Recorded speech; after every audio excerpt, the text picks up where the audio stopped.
কৃষক হৰি চাপকটাদেৱ মোৰ মামা হয়। তেখেত আগৰ পৰাই আমি যেতিয়াৰ পৰা জানো তেখেত কৃষি কাৰ্যৰ লগত জড়িত।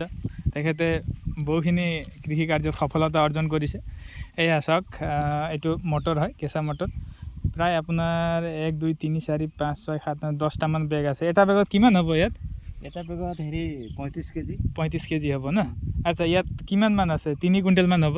প্ৰায় 3 কুইণ্টেল মান হ'ব। আচ্ছা, আপুনি কৃষি কাৰ্যৰ প্ৰতি ইমান হেঁপাহ কেনেকৈ জাগিলে? কৰি আছোঁ আৰু আগৰ পৰাই। হয়। আচ্ছা, কিবা আপুনি প্ৰশিক্ষণ লৈছে নেকি? প্ৰশিক্ষণটো লোৱা নাই, নিজে নিজে কৰিছে না? এইটো চাওক, এইটোৱে নহয় জানো আপোনাৰ? আপুনি চপালে প্ৰায় গোটেইখিনিয়ে। এই আগফালে আলু লগাইছিলে, এফালেও বেলেগৰ খেতি আছে। এওঁৰ পৰাই মানে পৰামৰ্শ লৈ পেলাই এওঁলোকেও কৰিছে। লগতে তাত ছিঙি আছে, এইটো বেলেগৰ হয়, এওঁৰ নহয়। আপুনি কিমানমান টকা উপাৰ্জন কৰিবলৈ সক্ষম হৈছে? এতিয়া আমাৰ ইমান কালিৰ পৰাহে বিক্ৰী কৰিছোঁ।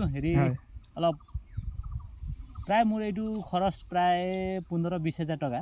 হয়।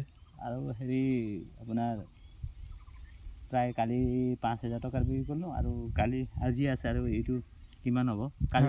সেইদিনা আপুনি যোৱা সপ্তাহৰ শুক্ৰবাৰে প্ৰায় 7 কুইণ্টেলমান মটৰ লৈ গৈছিলে। সেইটো 7 কুইণ্টেল আৰু আপোনাৰ যোৱাকালি 5 হাজাৰ। সেইদিনা আপুনি 14 হাজাৰত বেচিলোঁ বুলি ক'লে। আপোনাৰ 20 25 30 40 হাজাৰমান টকা পাইছে ন?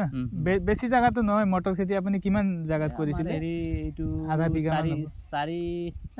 3 কঠামান হ'ব আৰু। 3 কঠাত না? 3 কঠাত আপুনি ইমানখিনি মটৰ পালে না? ঠিকে আছে,